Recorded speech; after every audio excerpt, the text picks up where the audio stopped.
முருகன் அருள் கதை. அருணாச்சல மலையின் பக்கத்தில் அமைந்திருந்த ஒரு சிறிய கிராமத்தில் கந்தன் என்பவன் வாழ்ந்தான்.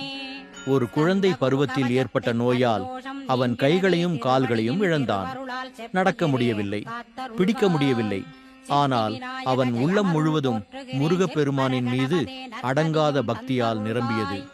ஒவ்வொரு காலையும் கந்தன் அவன் 2 மூட்டைகளை வைத்துக்கொண்டு தெருட்டென அருகிலுள்ள முருகன் கோவிலுக்கு செல்கிறான். கிராமத்தார் அவனை சிரிக்கிறார்கள்.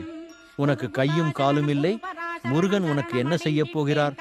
ஆனால் கந்தன் எதையும் பொருட்படுத்தவில்லை.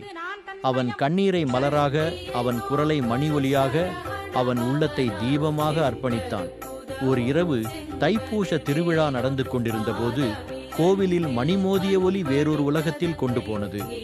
அந்த நேரத்தில் கந்தனுக்கு ஒரு தெய்வீக தரிசனம். முருகப்பெருமான் வெள்ளியாலையில் வெள்ளி பழங்கோட்டில் தோன்றி வேல் கொண்டு ஒரு வெளிச்சத்தில் தோன்றினார்.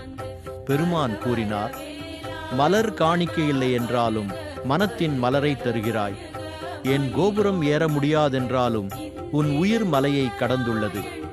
அதன் பின் முருகன் தனது வேலால் அவனை தழுவினார்.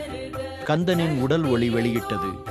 அடுத்த நாள் காலை மக்கள் எதையும் நம்ப முடியாமல் பார்த்தார்கள்.